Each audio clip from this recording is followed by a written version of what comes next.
नमस्कार। स्वागत है आपका श्रीदेव क्लासेस में। आज हम हिंदी से संबंधित महत्वपूर्ण विषय है मध्य प्रदेश शिक्षक भर्ती परीक्षा, जो कि अभी वर्तमान समय में अभी कोई उसकी स्थिति क्लियर नहीं है, असमंजसता की स्थिति है कि कब एग्ज़ाम होगी।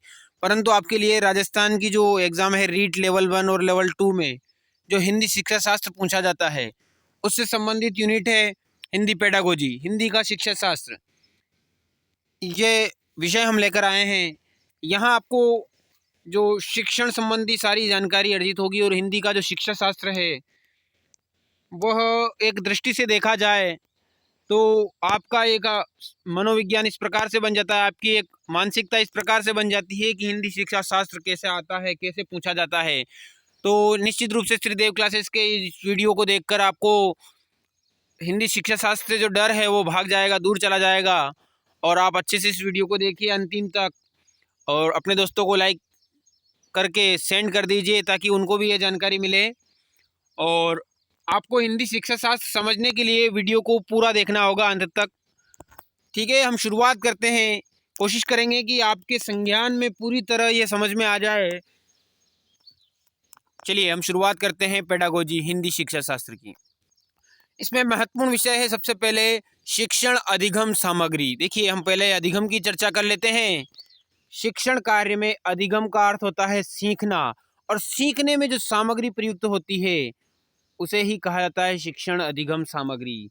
बच्चा किस प्रकार से सीख रहा है, अधिगम मतलब होता है सीखना। बच्चों को विधियों के द्वारा सिखाया जाए, उसकी रुचि के अनुसार सीखा जाए, उसके स्तर के अनुसार सीखा जाए, मानसिक स्तर के अनुसार उसका ऐसा परिवेश लिया जाए जिससे कि उसका ज्ञानार्जन हो सके। शिक्षण अधिगम सामग्री मतलब सीखने की जो सामग्री है उसके बारे में हम चर्चा करते हैं यहाँ पर। शिक्षण अधिगम सामग्री की परिभाषा देखिए, भाषा के किसी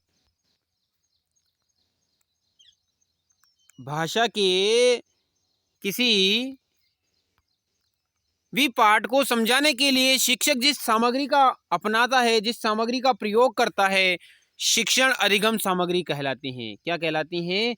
भाषा के किसी भी पाठ को समझाने के लिए शिक्षक जिस सामग्री को अपनाता है, जिस सामग्री का उपयोग करता है, वही शिक्षण अधिगम सामग्री कहलाती हैं। चलिए हम देखते हैं। अध्यापक पाठ को सरल सुगम बनाने के लिए अधिगम सामग्री का प्रयोग करता है। सबसे ज्यादा महत्वपूर्ण पॉइंट बिंदु है यहाँ। अध्यापक क्या करता है? पाठ को सरल सुगम बनाने के लिए अधिगम सामग्री का प्रयोग करता है। शिक्षक छात्रों को सोचने, विचारने और भावों को प्रकट करने के लिए प्रेरित करता है। यह दो प्रकार का होता है। शिक्षक क्या करता है? शिक्षक छात्रों को सोचने, विचारने और भावों को प्रकट करने के लिए प्रेरित करता है, उसे अभिप्रेरणा देता है, मोटिवेशन देता है। यह दो प्रकार का होता है, अधिगम सहायक सामग्री और उद्योतन सामग्री। कौन सी है? अधिगम सहायक सामग्री और उद्योतन सामग्री। देखते हैं अधिगम सहायक सामग्री में क्या आता है। अधिगम सहायक सामग्री, तो अधिगम सहायक सामग्री जो है उसे आपको देखना है। शिक्षण को सरल तथा सुबोध बनाने के लिए जिस सामग्री का उपयोग शिक्षण कार्य में किया जाता है उसे शिक्षण अधिगम सामग्री कहा जाता है। किसे कहा जाता है? शिक्षण को सरल और सुबोध बनाने के लिए जिस सामग्री का उपयोग शिक्षण कार्य में किया जाता है उसे शिक्षण अधिगम सहायक सामग्री कहा जाता है। उद्योतन सामग्री क्या होती है उसे हम देख लेते हैं। छात्रों के भावों को उत्प्रेरित करने हेतु एवं विचारों और भावों को उद्दीप्त करने हेतु प्रयोग में ली जाने वाली सामग्री उद्योतन सामग्री कहलाती है। कौन सी सामग्री? छात्रों के भावों को उत्प्रेरित करने हेतु, विचारों और भावों को उद्दीप्त मतलब जागृत करने हेतु प्रयोग में ली जाने वाली सामग्री को उद्योतन सामग्री कहते हैं। क्लियर? चलिए आगे बढ़ते हैं हम। उद्योतन सामग्री के प्रकार तीन प्रकार होते हैं। उसमें प्रयोग ली जाने वाली दृश्य सामग्री जिसमें केवल देखने का कार्य होता है, श्रव्य सामग्री जिसमें सुनने का कार्य हो। दृश्य और श्रव्य, देखा और सुना जो जाए वही चीज क्या है? उद्योतन सामग्री के प्रकार हैं। अब यहाँ पर जो फ्रोबेल ने क्या बताया है, फ्रोबेल और मोंटेसरी दोनों ने स्वयं शिक्षण पद्धति में दृश्य श्रव्य सामग्री का प्रयोग किया है। किसने किया है? फ्रोबेल और मोंटेसरी ने, मारिया मोंटेसरी जिसने और फ्रोबेल ने, दोनों जो हैं मोंटेसरी विधि और किंडरगार्टन विधि के जो प्रवर्तक हैं, दोनों ने क्या किया है? शिक्षण पद्धति में दृश्य और श्रव्य सामग्री का उपयोग किया है। दृश्य सामग्री ऐसे साधन जिन्हें देखकर बालक पाठ को सरलता व शीघ्रता से समझ ले, दृश्य सामग्री कहलाती हैं। जैसे हम दृश्य सामग्री के उदाहरण देख लेते हैं। शामपट, ब्लैक बोर्ड जिसे कहा जाता है, चार्ट, पुस्तक, यात्राएं, पिकनिक, ओवरहेड प्रोजेक्टर, चित्र विस्तारक, ये सभी कौन से हैं? दृश्य साधन हैं। नेक्स्ट हम चर्चा करते हैं शामपट। अब शामपट क्या होता है ये हमें देखना है। कक्षा के लिए जो अनिवार्य उपकरण है, जिसके कि शिक्षक का महत्वपूर्ण हिस्सा उससे जुड़ा हुआ है, ठीक है, देखते हैं, जिसके बिना भाषा शिक्षण करना संभव नहीं है। ऐसे अध्यापक मित्र या ज्योतिष भी कहा जाता है। इसे अध्यापक का मित्र कहा जाता है, अध्यापक का ज्योतिष कहा जाता है। बहुत ही महत्वपूर्ण बिंदु है, यहाँ पर आपको अच्छे से जानकारी अर्जित करना है। नोट्स बना लीजिए आप इसको देखकर कि अध्यापक का मित्र या ज्योतिष भी कहा जाता है। किसे कहा जाता है? शामपट को कहा जाता है। हम चर्चा कर लेते हैं। गुजरात और महाराष्ट्र में कृष्ण पुलक कहते हैं। देखिए, गुजरात और महाराष्ट्र में से कृष्ण पुलक कहते हैं। और इसी प्रकार से प्रश्न पूछा जा सकता है, कृष्ण पुलक संबंधित है, ये क्या है? तो ये क्या है, किससे संबंधित है? शामपट का रंग, पाठ्यपुस्तक का चित्र, पृष्ठ, मानचित्र आदि को बड़े आकार में रजत पट में प्रदर्शित करने के लिए एपिस्कोप को प्रयोग में लाया जाता है। उसके बाद मैजिक लैंटर्न को प्रयोग में लाया जाता है। फिर मैजिक लैंटर्न व एपिस्कोप दोनों का काम देने वाला एपिडोस्कोप आया है। देखिए, यहीं से आगे बताया गया है जानकारी यहाँ। अब हम देखते हैं, इन यंत्रों द्वारा प्रदर्शित स्लाइड अचल होती हैं और इन्हें ध्वनि नहीं रहती है। इनमें क्या रहता है? ध्वनि नहीं रहता है। हम जो चर्चा करते हैं रेखा चित्र की।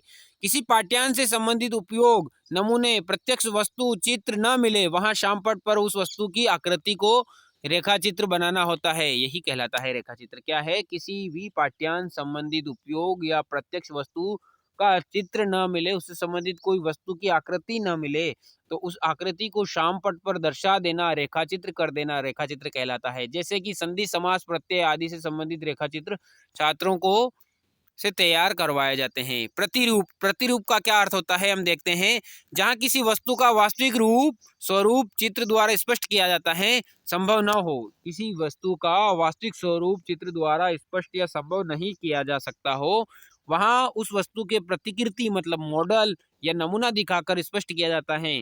क्योंकि वहां प्रत्यक्ष वस्तु दर्शन सर्वश्रेष्ठ नहीं है, वहां प्रत्यक्ष वस्तु का क्या है? उपयोग नहीं हो सकता है, इसलिए वहां पर किसका प्रयोग होगा? प्रतिरूप का। अब बात करते हैं हम चार्ट। इसमें तथ्य व चित्र होते हैं तथा यह तार्किक रीतिक्रम के माध्यम से बनाया जाता है। चार्ट विचारों व चित्रों की मिश्रित एवं आकर्षक योजना है। जैसे समय का चार्ट, वृक्षों का चार्ट, पशुओं का चार्ट, यातायात के साधन, ये चार्ट से संबंधित आते हैं, जो कि बच्चों को बाल्यावस्था में, जो बालक होते हैं प्राथमिक स्तर पर, उनको चार्ट के माध्यम से सिखाया जाता है। जैसे फल फ्रूट का चार्ट हुआ, वृक्षों का चार्ट हुआ, पशु पक्षियों का चार्ट हुआ, भोजन से संबंधित चार्ट हुए, फल के चार्ट हुए, और समय का, और इसी प्रकार से विभिन्न रंगों के चार्ट, इन सब से क्या होता है? उसको शिक्षण कार्य करवाया जाता है। नेक्स्ट है श्रव्य सामग्री। ऐसे साधन जिन्हें सुनकर बालक सीखते हैं, वो कौन सी सामग्री होती है? श्रव्य सामग्री होती है। लिंगवाफोन, ग्रामोफोन, और देखिए यहाँ पर टेप रिकॉर्डर, रेडियो क्या है? श्रव्य सामग्री है। ग्रामोफोन क्या है? यह उपकरण रिकॉर्डिंग की सहायता से बालकों का मनोरंजन करते हैं और शिक्षा भी देते हैं। इसकी सहायता संवाद, एकांकी, नाटक, कविता की शिक्षा दी जाती है। वर्तमान में आप सब अपने मोबाइल में रिकॉर्डिंग करते हैं और सुनिए, तो यही चीज स्थिति होती है कि इसमें क्या होता है? ग्रामोफोन होता है, जिसमें रिकॉर्डिंग किया जाता है, उसके द्वारा नाटक, संवाद, एकांकी, कविता की शिक्षा दी जाती है। अब बात करते हैं लिंगवाफोन। इनकी सहायता से पाठ सुनाया जाता है। लिंगवाफोन क्या होता है? इसकी उपयोग से पाठ को रिकॉर्ड किया जाता है और उसी को चालू करने पर वो पाठ सुनने में प्रयुक्त होता है। नेक्स्ट हम देखते हैं टेप रिकॉर्डर। यह बिजली या बैटरी की सहायता से टेप पर पहले से ही संग्रहित ध्वनि को प्रसारित करता है। इसमें कैसेट की सहायता से शुद्ध पाठ को रिकॉर्ड करके अपने अशुद्ध उच्चारण को सुधारा जा सकता है। यहाँ पर महत्वपूर्ण बिंदु यह है, देखिए आप, अशुद्ध उच्चारण को सुधारना किससे संभव है? टेप रिकॉर्डर से संबंधित है। और हम देखते हैं स्मरण कराने में ली जाती हैं और पाठ को दोहराने और स्मरण कराने में इसका उपयोग किया जाता है। रेडियो, जिसे आकाशवाणी कहा जाता था, आकाशवाणी केंद्रों से अनेक प्रकार की जानकारी व देश की स्थिति की जानकारी देने वाले समाचार रेडियो के माध्यम से प्रस्तुत होते हैं। और विभिन्न क्षेत्रीय शिक्षा से संबंधित कार्यक्रम, भारतीय संस्कृति से संबंधित कार्यक्रम जो कि बच्चों के ज्ञानार्जन के लिए बहुत ही महत्वपूर्ण होता है, उससे रेडियो के प्रसारण होते हैं। और वर्तमान स्वरूप में जैसे कि नरेंद्र मोदी जी की मन की बात योजना में शिक्षकों को संबोधित करने के लिए किसी राष्ट्रीय पर्व से संबंधित और राष्ट्रीय त्यौहार से संबंधित जो कार्यक्रम होते हैं वह रेडियो के द्वारा ही प्रसारित होते हैं। जैसे कविता, लोकगीत, कहानियाँ आदि प्रसारित होती हैं। बालक का शब्द भंडार विकसित होता है। देखिए यहाँ पर महत्वपूर्ण बिंदु क्या है, बालक का शब्द भंडार विकसित होता है इससे। चलिए नेक्स्ट हम देखते हैं। और कविता, कहानी शिक्षण में रुचि लेता है। दृश्य और श्रव्य सामग्री की बात करते हैं। नाटक, टेलीविजन, सिनेमा, ये दृश्य और श्रव्य सामग्री है। नाटक, पाठ्य पुस्तक में निर्धारित नाटक स्कूल के रंगमंच पर सफलतापूर्वक खेले जाते हैं और इसी की सहायता से कक्षा में वृह नाटिका मातृभाषा में शिक्षक पढ़ाएं तो अत्यंत सफल होगा, ऐसा का शिक्षण कार्य अत्यधिक सफल होगा। नाटक जो है, अब नाटक रंगमंच पर प्रस्तुत किए जाते हैं। रंगमंच पर प्रस्तुत करना बहुत ही बड़ी कला होती है। बच्चों को नाटक के पात्रों के अनुकूल निर्मित करना और उस नाटक का अंकन करना, दर्शाना, ये रंगमंच पे प्रस्तुत होता है। और जहाँ पर्दे के पीछे का जो स्थान होता है, रंगमंच पर जहाँ संचालित हो रहा है, जहाँ पर्दे का पीछे स्थान होता है, जहाँ पर नाटक के पात्र तैयार होते हैं, उस स्थान को क्या कहा जाता है? नेपथ्य कहा जाता है। नेपथ्य, यहाँ पर पूछा हुआ प्रश्न है, क्या कहा जाता है उसे? नेपथ्य कहा जाता है। चलिए हम देखते हैं विविध सामग्री। भाषा में शिक्षण में अनेक प्रकार की सामग्री काम में आती हैं, जैसे दृश्य श्रव्य, सूचना पट, चित्र विस्तारक, वास्तविक वस्तुएं, फ्लैश कार्ड आदि। पाठ्यपुस्तक एक साधन है। इसके उद्देश्य ज्ञान का व्यवहारिक रूप प्रदान करना, सत्य व असत्य की खोज करने की योग्यता, विभिन्न शैलियों का निर्माण करना, ज्ञान की सीमा को विस्तृत करना, कल्पना शक्ति का विकास कर उसे श्रेष्ठ रूप प्रदान करना, स्वाध्याय के प्रति रुचि उत्पन्न करना और सांस्कृतिक लक्ष्यों को पूरा करना। अब हमारी जो यूनिट सेकंड है वो भाषाई कौशलों का विकास। अब भाषा कौशल का विकास कैसे हुआ है, बालक किस प्रकार से होता है, किस प्रकार से कार्य करता है। बालक सबसे पहले लिसनिंग करता है, फिर स्पीकिंग करता है, फिर रीडिंग करता है और उसके बाद कार्य करता है राइटिंग का। क्या करता है? हैंड राइटिंग का जो कार्य किया जाता है, बालक इस प्रकार से यह कार्य दोहराता है। और यही आपके महत्वपूर्ण है, सबसे महत्वपूर्ण बिंदु यही है। देखिए बालक क्या करेगा, सबसे पहले सुनेगा, उसके बाद बोलेगा, उसके बाद पढ़ना सीखेगा, उसके बाद लिखेगा। ये भाषाई कौशल है, लैंग्वेज डेवलपमेंट स्किल है, जो कि इनका प्रयोग यहाँ पर होता है। चलिए हम चर्चा करते हैं। अब आपसे एक प्रश्न पूछते हैं जिसका आप जवाब दीजिएगा कमेंट बॉक्स के माध्यम से। तुरंत आपको प्रश्न सुनना है, समझना और जवाब देना है। एक जो बालक है वह विद्यालय जाने से पूर्व कौन से दो भाषा कौशल लेकर विद्यालय पहुंचता है? ये जो बालक है ये कौन से दो भाषा कौशल, लैंग्वेज डेवलपमेंट स्किल लेकर विद्यालय पहुंचता है? आपसे हम पूछते हैं कि कौन यह जो बालक है, हम तीनों बालक की चर्चा कर लेते हैं कि ये जो बालक है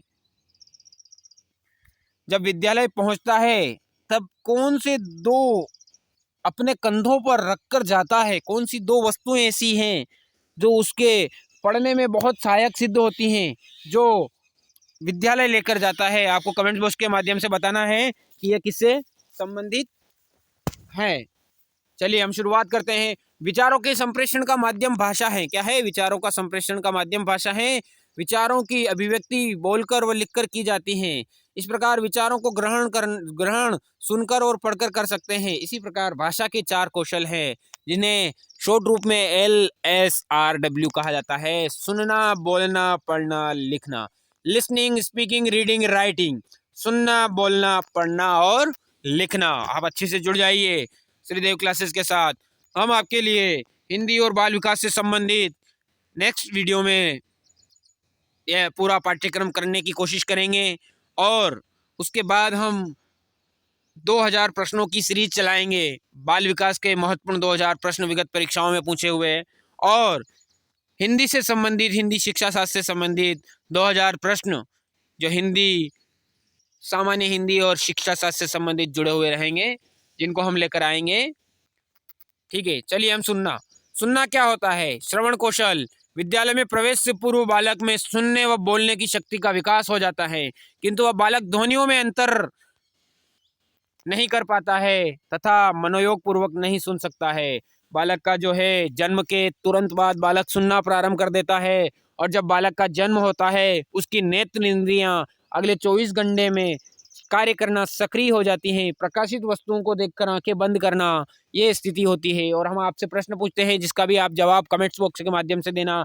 जब बालक का जन्म होता है तो बालक का जन्म होते समय बालक के शरीर का रंग कैसा होता है, ये आपको बताना है। और नेक्स्ट प्रश्न है, यदि बालक की मृत्यु हो जाती है और उसका रंग नीला पड़ जाता है तो वो किस कमी के कारण हुई है? दोनों प्रश्नों के जवाब आपको कमेंट्स बॉक्स के माध्यम से देना है। चलिए हम शुरुआत करते हैं। श्रवण कौशल। विद्यालय में प्रवेश से पूर्व बालक में सुनने व बोलने की शक्ति का विकास होता है। बालक ध्वनियों में अंतर करना नहीं जानता है, मनोयोग पूर्वक नहीं सुन सकता है। बालक के श्रवण कौशल को विकसित करने के उपाय। एक अच्छे से श्रवण कौशल को यदि विकसित करना है बालक में तो आपको क्या उपाय करना होगा? देखिए, अध्यापक, शिक्षक, शिक्षिका, इन सबको क्या करना चाहिए? मानक हिंदी का प्रयोग करना चाहिए। जो भाषा है हमारी हिंदी, उसमें मानक जो ध्वनियां हैं, मानक जो वर्ण हैं, उनका प्रयोग करना चाहिए। हिंदी की जो लिपि है वो देवनागरी है और पूर्ण वैज्ञानिक लिपि है। जो लिखा जाता है वही पढ़ा जाता है, और जो पढ़ते हैं वही उसी रूप में लिखा जाता है। और यहाँ साइलेंट ध्वनियाँ नहीं होती हैं, जैसे कि अंग्रेजी में आवर्स पढ़ा जाता है और एज लिखा जाता है। तो यहाँ पर ये जो दुविधा है वो नहीं है। हिंदी पूर्ण रूप से वैज्ञानिक लिपि है, जो भी लिखा जाता है उसका वही रूप पढ़ा जाता है। ठीक है, नेक्स्ट प्रश्न हम देखते हैं। अध्यापक, मानक हिंदी का प्रयोग करें। वर्ण एवं शब्द की बार बार आवृत्ति करें। देखिए दोस्तों, हम आपको बता देते हैं वापस से, आपको भी अपनी परीक्षा के लिए एक निश्चित ध्येय रखना होगा। ध्येय मतलब होता है लक्ष्य। आपको दोहा सुनाते हैं हम, करत करत अभ्यास के जड़मति होत सुजान, रसरी आवत जावत ते शील पर होत निशान। मतलब बार बार अभ्यास करने से मूर्ख व्यक्ति विद्वान बन जाता है, जड़ बुद्धि का भी व्यक्ति विद्वान बन जाता है। जिस प्रकार से उदाहरण दिया गया है कि कुएं और बावड़ी में पानी खींचते समय जो बाल्टी से रस्सी बंधी हुई रहती है, उस रस्सी से शील मतलब पत्थर भी कट जाता है, उसमें भी निशान हो जाते हैं। इसी प्रकार से बार बार यदि अभ्यास करेंगे आप तो आपका कार्य सफल हो जाएगा। आप अच्छे से ज्ञान प्राप्त कर पाएंगे और आपकी परीक्षा में आप अच्छे से अंक अर्जित कर पाएंगे। आप सभी को श्रीदेव क्लासेस की ओर से बहुत बहुत साधुवाद। आप अपनी पढ़ाई को निरंतर जारी रखिए और हमारे साथ जुड़ते रहिए ताकि हम आपके शिक्षण कार्य में सहायता प्रदान कर सकें। चलिए हम शुरुआत करते हैं। वर्ण और शब्द की बार बार आवृत्ति। बालक द्वारा अशुद्ध उच्चारण करने पर उसे बार बार शुद्ध उच्चारण का अभ्यास कराना चाहिए। श्रवण कौशल के विकास हेतु radio, gramophone, tape recorder, TV आदि की व्यवस्था होनी चाहिए। कविता का पाठ करें व बच्चों को याद करने को कहें। अध्यापक ह्रस्व एवं दीर्घ ध्वनियों का प्रत्याभिज्ञान कराए। देखिए हम बता रहे हैं आपको, ह्रस्व स्वर और दीर्घ ध्वनियां जो है उनका प्रत्याभिज्ञान कराया जाए। जैसे हिंदी वर्णमाला के जो ह्रस्व स्वर हैं वो हैं अ, ई, उ और री। ये जो हैं हिंदी वर्णमाला के ह्रस्व स्वर हैं, तो इनका प्रत्याभिज्ञान कराए। छोटे वर्ण, बड़े वर्ण, अक्षरों का सही से ज्ञान कराए ताकि उसको अच्छे से ज्ञानार्जन हो सके, शिक्षण में सहायता हो सके, अधिगम हो सके, सीखना कार्य उससे संबंधित हो सके। अंतर्बोध शक्ति। अब बालक की जो भाषा की दो एकांकी ध्वनियां हैं, दो ध्वनियों का संयोजन को सुनकर उनके बीच के अंतर को स्पष्ट करना ही अंतर्बोध शक्ति है। धारण शक्ति। धारण मतलब जिन ध्वनि युग्मों तथा शब्द युग्मों के बीच का अंतर को समझ चुके, उस अंतर को अपनी अवचेतन अवस्था में स्थिर रखना ही याद करना कहलाता है या धारण करना कहलाता है। एक बार और सुन लीजिए आप ध्यान से। जिस ध्वनि युग्मों तथा शब्द युग्मों के बीच का अंतर को समझ सके और उस अंतर को अपनी अवचेतन अवस्था में स्थिर रखना मतलब याद रखना, वही क्या है? धारण है। बोधन शक्ति। ध्वनि से निर्मित शब्दों को ग्रहण करते हुए समझना। जैसे यहाँ पर लिखा हुआ है बुराई, तो ब प्लस उ और र आ और प्लस ई जुड़ा हुआ है, तो यहाँ शब्द बन गया बुराई। नेक्स्ट टॉपिक है भाषा शिक्षण। कौशल, जो श्रवण कौशल शिक्षण के उद्देश्य हैं वो हमें देखना है। श्रवण कौशल शिक्षण के उद्देश्य, तो यहाँ देखिए आप, श्रवण कौशल शिक्षण के जो उद्देश्य हैं वो हम देखते हैं। पहला उद्देश्य है सुनकर अर्थ ग्रहण करने की योग्यता विकसित करना। सुनकर अर्थ ग्रहण करने की योग्यता विकसित करना बालक में। किसी भी श्रुत सामग्री को मनोयोग पूर्वक सुनकर की प्रेरणा एवं प्रोत्साहन प्रदान करना। सुनने की प्रेरणा करना, प्रोत्साहन प्रदान करना। श्रुत मतलब सुनने। श्रुत सामग्री के विषय में महत्वपूर्ण एवं मर्मस्पर्शी विचारों, भावों एवं तथ्यों का चयन करने की क्षमता उत्पन्न करना। वक्ता के मनोभावों को समझने की निपुणता विकसित करना। विद्यार्थी में ध्वनियों का शुद्ध उच्चारण तथा स्वर, गान, लय व प्रवाह के साथ पढ़ने की योग्यता विकसित करना। छात्रों में भाषा व साहित्य के प्रति रुचि पैदा करना। छात्रों की श्रवण इंद्रियों को प्रदर्शित करना। उच्चारण या बोलना कौशल, भाषा के अंतर्गत व्याकरण से अधिक शुद्ध उच्चारण महत्व रखता है। बालक सुनते सुनते वक्ता की भांति बोलने की कोशिश करता है और अध्यापक को बालक द्वारा शुद्ध उच्चारण करने में मदद करनी चाहिए तथा धैर्य के साथ सहानुभूति पूर्वक बालक को बोलने का अवसर प्रदान करना चाहिए। देखिए यहाँ पर एक अध्यापक को सभी बालकों को समान अवसर देना चाहिए पढ़ने और बोलने का। कक्षा के सभी बालक जो हैं वह उनकी अभिव्यक्ति कर पाएं, उससे संबंधित उनको पर्याप्त अवसर देना चाहिए ताकि उनके शिक्षण में सहायता हो सके, सीखने में सहायता प्राप्त हो सके। नेक्स्ट बिंदु है वो है उच्चारण कौशल की आवश्यकता। बिना उच्चारण ज्ञान के भाषा का ज्ञान नहीं हो सकता और उच्चारण ध्वनियों के आधार पर किया जाता है। उच्चारण किसके आधार पर किया जाता है? ध्वनियों के आधार पर। इसलिए अशुद्ध उच्चारण होने पर अर्थ का अनर्थ हो जाता है और अशुद्ध उच्चारण भाषा का स्वरूप बिगाड़ देता है। और उच्चारण बाल्यावस्था से ही बनता है और बिगड़ता है। बालक की जो बाल्यावस्था है उसमें ही उच्चारण बनता है और बिगड़ता है। इसी समय विशेष रूप से ध्यान देना चाहिए कि बालक के उच्चारण कौशल में बढ़ावा मिल सके। चलिए हम चर्चा करते हैं उच्चारण के दोष। शीघ्र प्रयत्न करना, कभी आदत बन जाना, प्रयत्न लाघव होना, शुद्ध उच्चारण में त्रुटि होना, मुख सुख का ज्ञान न होना, जैसे उस रूप से बोलने का सही ज्ञान न होना। उच्चारण भेद के कारण, अब क्या क्या कारण हो सकते हैं? भौगोलिक कारण हो सकता है, शारीरिक प्रभाव हो सकता है, सामाजिक प्रभाव हो सकता है। तीनों प्रभाव यहाँ हो सकते हैं। उच्चारण दोष कब होता है? यदि व्यक्ति शीघ्र बोलने की कोशिश करता है बालक, या उसकी आदत बन जाती है, या प्रयत्न लागा वो बोलने में जो प्रयत्न होता है उस प्रकार से नहीं कर सकता है। हमने बताया था आपको प्रयत्न के आधार पर हिंदी वर्णमाला में जो व्यंजन है वो कितने प्रकार के होते हैं, स्वर और व्यंजन, अल्पप्राण, महाप्राण, घोष, अघोष, सारे वर्ण उच्चारण के स्थान पर आपको बताया था। कंठ, तालव्य, मूर्धन्य, दंतय, ओष्ठ्य, दंतोष्ठ, कंठोष्ठ, कंठ तालव्य, वर्धन्य, वृत्स व्यंजन, अर्ध स्वर, लुंठित वर्ण, प्रकंपित वर्ण, इनका आप अभ्यास करिए। श्रीदेव क्लासेस की प्लेलिस्ट में जाइए, जहां हिंदी से संबंधित वीडियो हैं, हिंदी की प्लेलिस्ट में जाइए और आपको इससे संबंधित सारे वीडियो मिल जाएंगे। ठीक है, चलिए हम चर्चा करते हैं।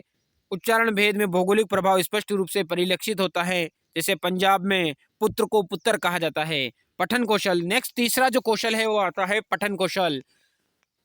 लिखित रूप में किसी भी अंश, विचार या बात में मन में या बोलकर या प्रकट उसका भाव ग्रहण करना ही क्या है? पठन कौशल है। लिखित रूप में किसी भी विचार या बात को या बोलकर या पढ़कर उसका भाव ग्रहण करना ही क्या है? पठन कौशल। छात्र अन्य व्यक्तियों के लिखित विचारों को पढ़कर समझ सके, यह पठन कौशल होता है। पठन कौशल में सर्वप्रथम अर्थ को महत्व देते हैं और पढ़कर अधिक ज्ञान प्राप्त करते हैं।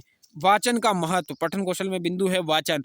वाचन शक्ति हमें गंभीर अध्ययन के लिए प्रेरित करती है। हमारी सभ्यता व संस्कृति कई प्रकार की साहित्यिक ग्रंथों में निबद्ध हैं, जिनके अध्ययन या वाचन से संस्कृति का ज्ञान प्राप्त किया जा सकता है। वाचन के प्रकार, स्वस्वर वाचन, मौन वाचन और द्रुत वाचन।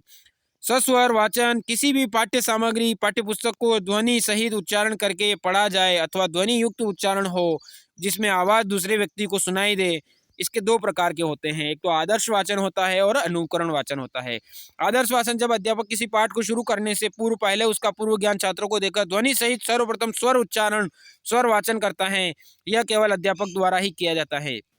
आशा यह है कि कक्षा के समक्ष अध्यापक द्वारा किया गया वाचन आदर्श वाचन कहलाता है। अनुकरण वाचन, अध्यापक द्वारा किए जाने वाले वाचन के अंतर्गत विद्यार्थी के द्वारा किया जाने वाला वाचन जो है अनुकरण वाचन होता है। पहले अध्यापक वाचन करता है, उसके साथ साथ में जो विद्यार्थी वाचन करते हैं वह क्या होता है, अनुकरण वाचन होता है। सेकंड बिंदु है मौन वाचन। किसी भाषा को शांतिपूर्वक पढ़ना बिना उच्चारण किए उस पठन का उद्देश्य भावानुभूति एवं अर्थ ग्रहण करना होता है। मौन होकर शांत पढ़ना, शांत चित्त से पढ़ना, उसमें अर्थ ग्रहण की प्रवृत्ति बढ़ती है और भाव अनुभूति होती है। द्रुत वाचन, सस्वर वाचन एवं मौन वाचन दोनों प्रकार पाठ्यपुस्तक के लागू होते हैं, परंतु आदर्श व अनुकरण वाचन का विधिवत पालन करने के लिए पश्चात छात्र उतना नहीं पढ़ पाते जितना कि उन्हें अपनी दक्षता के अनुसार पढ़ना चाहिए। इस कमी को पूरा करने के लिए द्रुत वाचन का प्रयोग किया जाता है और द्रुत वाचन का विकास किया गया है। इस वाचन से बच्चों में शीघ्र पढ़ने की आदत विकसित होती है, जिसमें कम समय में अधिक पद पढ़ सकते हैं। अतः छात्रों में स्वतंत्र रूप से स्वाध्याय की प्रवृत्ति का विकास भी होता है। वाचन विधियां, अब वाचन की कौन कौन सी विधियां होती हैं? स्वरो उच्चारण विधि, अक्षर बोध विधि, अनुकरण विधि, देखो और कहो विधि, सामूहिक पाठन, समवेत वाचन, ध्वनि साम्य, वाक्य शिक्षण, साहचर्य विधि, कहानी विधि, समवाय विधि। तो स्वर उच्चारण विधि क्या होती है, जो आपको देखना है। इस विधि में अक्षर व शब्द की ध्वनि में को महत्व दिया जाता है। बालक कक्षा में विभिन्न प्रकार की ध्वनि के शब्दों एवं वर्णों का उच्चारण करता है, साथ ही ध्वनि ज्ञान व शुद्ध उच्चारण को सीखता है। अक्षर बोध विधि, अक्षर एवं वर्णमाला का ज्ञान, यह एक अति प्राचीन विधि है। इसमें बालक क्रमानुसार वर्णमाला के अक्षरों का ज्ञान करता है और उसके बाद शब्द बनाने सीखता है। अनुकरण विधि, शिक्षक शब्द का उच्चारण करते जाते हैं और बालक शिक्षक के उच्चारण का अनुकरण करते होते हैं, उन्हीं शब्दों का उच्चारण करता है। अंग्रेजी भाषा में सीखने की यह विधि अधिक उपयोगी सिद्ध हुई है। देखो और कहो विधि, इस विधि में प्रारंभ में ही बालक को शब्दों का परिचय कराया जाता है और शब्दों का ज्ञान कराने के लिए चित्रों का माध्यम यह बनाया जाता है और यह विधि बड़ी ही आकर्षक व रोचक है। नेक्स्ट है, इस विधि का सबसे बड़ा दोष यह है कि इसमें सीमित शब्दों का ही ज्ञान कराया जा सकता है। सामूहिक पठन या संवेद विधि, यह प्रणाली बहुत रूप से अनुकरण विधि पर ही आधारित है और उससे मिलती जुलती हैं। इसमें शिक्षक पहले स्वयं गद्य या पद्य का आदर्श वाचन करते हैं, उसके बाद शिक्षक बच्चों से सामूहिक रूप से पाठ का वाचन करवाता है। वाक्य शिक्षण, किसी भी भाषा की पूर्ण व सार्थक इकाई वाक्य ही है, इसलिए वाक्य से ही बालक का शिक्षण होना चाहिए। साहचर्य विधि का आविष्कार इटली देश की शिक्षाविद मारिया मोंटेसरी ने किया था। इस कारण इस विधि को मोंटेसरी विधि भी कहा जाता है। यह खेल विधि पर संबंधित है। प्रारंभ में कक्षा के अंदर बहुत सी वस्तुओं को संग्रह किया जाता है और फिर उन वस्तुओं के नामों को गत्ते के कार्ड पर लिखा जाता है। ये कार्ड संबंधित वस्तुओं के सामने रख दिए जाते हैं तथा बालक को दिखाकर कार्ड को आपस मिला दिया जाता है और इसके बाद बालकों से कार्ड को संबंधित वस्तु के सामने रखने को कहा जाता है। यही साहचर्य विधि है, मोंटेसरी विधि है। और इसके जो इटली की शिक्षाविद हैं मारिया मोंटेसरी जो हैं, उन्होंने इसका आविष्कार किया है। बालक शब्दों वर्णों का ज्ञान प्राप्त करता है एवं संज्ञा शब्दों का ही ज्ञान कराते हैं, इसलिए इस विधि का प्रयोग प्रारंभिक कक्षाओं में किया जाता है। कहानी विधि, यह विधि छोटे छोटे बालकों के लिए अधिक उपयोगी है। इसमें अनेक चित्रों को सहयोग से कहानी सुनाई जाती है और कहानी का नाम लेते ही बच्चों में बहुत ही अतुलित उत्साह, हर्षोल्लास हो जाता है, जिज्ञासा हो जाती है, रुचि जागृत हो जाती है और बहुत ही शांत से इस कहानी सुनते हैं, जिससे कि उनके भाषा का भंडार होता है, शब्द भंडार की वृद्धि होती है। समवाय विधि, इस विधि का मूल सिद्धांत करो और सीखो है। तो यही सिद्धांत बुनियादी शिक्षा का भी है। देखिए यहाँ पर हमने कुछ महत्वपूर्ण बिंदु बताया है। द्विज का अर्थ होता है 2 बार जन्म लेना, ये अलग है, पेज की खिड़की में लिखा हुआ वर्ण है। यही सिद्धांत बुनियादी शिक्षा का भी है, करो और सीखो। महात्मा गांधी जी की वर्धा शिक्षा संबंधित इसमें ही शिक्षा के साथ साथ हस्तशिल्प की शिक्षा भी दी जाती है, जो कि महात्मा गांधी की जो वर्धा शिक्षा संबंधित नीति है उससे संबंध में बताया गया है। नेक्स्ट विधि है ध्वनि साम्य विधि। इस विधि में बालकों के सामने वे ही शब्द रखे जाते हैं जिनकी ध्वनि में समानता होती है, जैसे कर्म, धर्म, चर्म, गर्म, मर्म, गर्व, लर्म, भर्म, दर्व, गर्व, ऐसे शब्दों का प्रयोग किया जाता है जो कि ध्वनि में समानता होते हैं, उनका ज्ञान बालक को कराया जाता है। किंतु यह विधि मनोवैज्ञानिक नहीं है, क्योंकि बालकों को वे ही शब्द सिखाने पड़ते हैं जो उनके काम की नहीं होती हैं। लेखन कौशल, अगला जो भाग है 4th नंबर का, वो है लेखन कौशल। विचारों को क्रमबद्ध करना, उनको शब्दों द्वारा व्यक्त करना, संवारना एवं सजावना ही रचना है, ये रघुवीर सर्राफा ने कहा है। लेखन या रचना शिक्षण की प्रमुख विधियां। जैक्टार्ट विधि, इस विधि में छात्रों के सामने शिक्षक द्वारा संपूर्ण वाक्य प्रस्तुत किया जाता है। छात्र उस वाक्य का अनुसरण करते हैं, हुए वाक्य को लिखते हैं तथा दोनों वाक्यों को मिलाकर शुद्धता का पता लगाते हैं। पेस्टोलॉजी की रचनात्मक विधि, इस विधि के प्रति प्रतिपादक जॉन हेनरी पेस्टोलॉजी हैं। इस विधि का प्रमुख आधार सरल से कठिन की ओर जाना होता है। यह विधि विद्यार्थियों को किसी भाषा की लिपि के लेखन के लिए मनोवैज्ञानिक आधार उपलब्ध कराती है। इस विधि में अध्यापक विद्यार्थियों को सर्वप्रथम विभिन्न रेखाओं एवं वृत्तों का निर्माण करना सिखाता है और उन आकृतियों के आधार पर बनने के वाले वर्णों को सर्वप्रथम सीखता है। इस भाषा के वर्णों को वास्तविक क्रम का ज्ञान नहीं रखा जाता। अक्षरों की आकृति को विभिन्न टुकड़ों में विभाजित कर टुकड़ों के योग से उन अक्षरों को रचना की जाती है। रूपरेखा अनुकरण विधि। इस विधि के अंतर्गत पूर्व प्राथमिक, आंगनवाड़ी तथा प्राथमिक कक्षाओं में भाषा को सुंदर लेख एवं प्रस्तुत करने में प्रयोग में लिया जाता है। लेटर बुक या वर्क बुक विभिन्न प्रकार की आकृतियों को डाट या डैश में प्रदर्शित किया जाता है और विद्यार्थियों को उन रेखाओं को पेंसिल के द्वारा मिलाता है मिलना और मिलाने का कार्य किया जाता है तथा संबंधित वर्ण की आकृति को सुंदर बनाना सीख जाता है। नेक्स्ट हम देखते हैं अनुलेखन या अवलोकन विधि। रूपरेखा अनुकरण विधि का अगला क्रम जो है अनुलेख विधि होता है। इस विधि में भी वर्कबुक में सुंदर लेख का अभ्यास कराया जाता है, जिसके लिए अध्यापक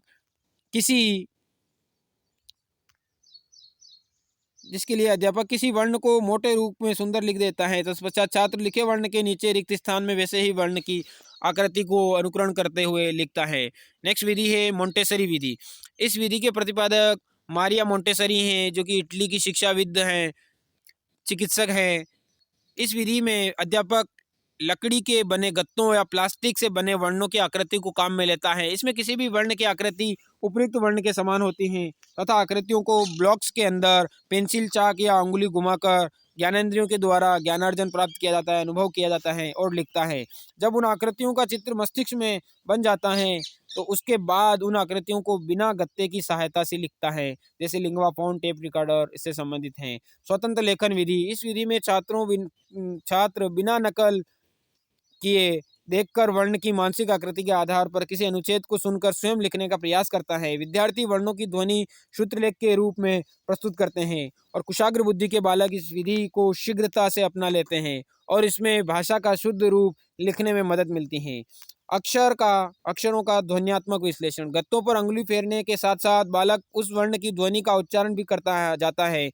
इस क्रिया के माध्यम से वह अक्षर व ध्वनि में साहचर्य की स्थापना कर लेता है और फिर बालक स्वतः लिखना प्रारंभ कर देता है। मनोवैज्ञानिक विधियां। सब विधियों का मिला जुला रूप जो है वो मनोवैज्ञानिक विधियों में आता है। विधियां। हिंदी शिक्षण की प्रमुख विधियां। प्रायोजना विधि, जिसे प्रोजेक्ट विधि कहा जाता है। इस विधि का उदय अमेरिका में हुआ है। अमेरिका के शिक्षाविद व दार्शनिक जॉन डीवी के शिष्य विलियम हेनरी किलपैट्रिक को इस विधि का प्रवर्तक माना जाता है। डीवी के विचारों को किलपैट्रिक ने सर्वप्रथम व्यवस्थित रूप प्रदान किया। किलपैट्रिक द्वारा अनुमोदित यह विधि प्रायोजना विधि कहलाई। योजना प्रायोजना विधि के जनक जॉन डीवी तथा इसके प्रवर्तक कौन है?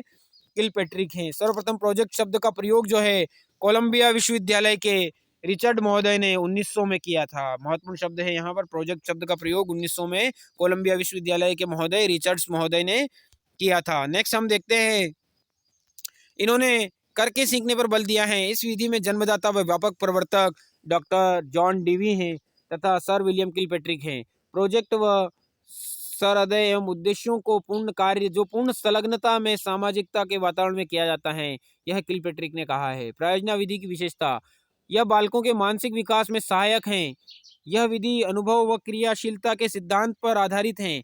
बालक मनोवैज्ञानिक पद्धति के आधार पर स्वतंत्र रूप से कार्य करते हैं। व्यवहारिकता पर बल दिया जाता है। करके सीखना। देखिए, कोई भी कार्य हम करके ही सीख सकते हैं। जैसे आपको रोटी बनाना सीखना है तो बार बार आप अभ्यास करेंगे, करके सीखेंगे तो सीख जाएंगे। इस विधि के द्वारा प्राप्त ज्ञान प्रयोगात्मक व उपयोगी होता है। इस विधि के द्वारा आत्मविकास का पूर्ण अवसर मिलता है। इसमें एक विषय को दूसरे विषय के साथ संबंधित करके पढ़ाया जाता है, जोड़कर पढ़ाया जाता है। एक विषय को दूसरे विषय से संबंधित करके पढ़ाया जाता है। मनोवैज्ञानिकता, स्वाध्याय की प्रवृत्ति, अधिगम में सरलता, प्रत्यक्ष अनुभव प्रदान करना, उपयोगी, प्रयोगात्मक, व्यवहारिकता आदि इसके गुण हैं, इससे संबंधित होते हैं। प्रयोजना विधि के सोपान। परिस्थिति का निर्माण करना और योजना का चयन करना, फिर योजना का निर्माण करना और योजना को क्रियान्वयन मतलब व्यवस्था करना, ये इसके सोपान है। उसके बाद मूल्यांकन कार्य करना और कार्य का लेखा जोखा रखना। प्रायोजना विधि के प्रकार। प्रायोजना विधि के जो प्रकार हैं वो है समस्यात्मक प्रायोजना, कलात्मक आनंदात्मक प्रायोजना, अभ्यासात्मक प्रायोजना और रचनात्मक प्रायोजना। नेक्स्ट है प्रायोजना विधि के गुण।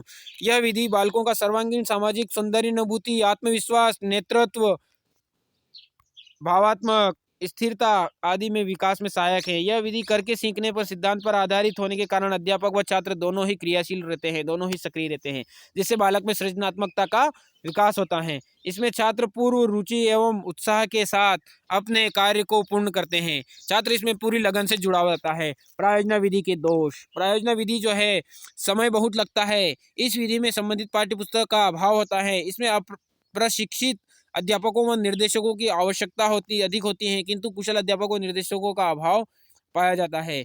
इसमें उच्च अध्ययन का ज्ञान नहीं दिया जा सकता, धर्म दर्शन व साहित्य का ज्ञान नहीं दिया जा सकता। नेक्स्ट विधि है पर्यवेक्षित अध्ययन विधि। पर्यवेक्षित अध्ययन विधि, पर्यवेक्षित अध्ययन विधि का शाब्दिक अर्थ है शिक्षक के निर्देशन या पर्यवेक्षण में विद्या के द्वारा किया जाने वाला अध्ययन।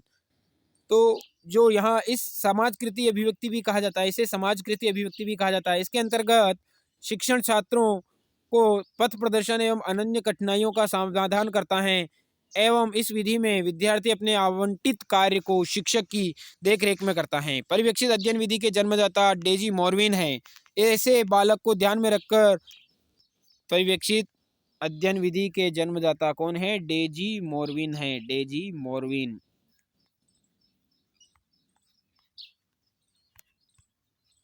नेक्स्ट हम देखते हैं ऐसे बालकों को ध्यान में रखकर जो कि कक्षा में अन्य बालकों की अपेक्षा पिछड़े हुए हैं। इस विधि का प्रयोग बौद्ध स्तर पर किया जाता है। बौद्ध मतलब ज्ञान करना, जानना, बताना।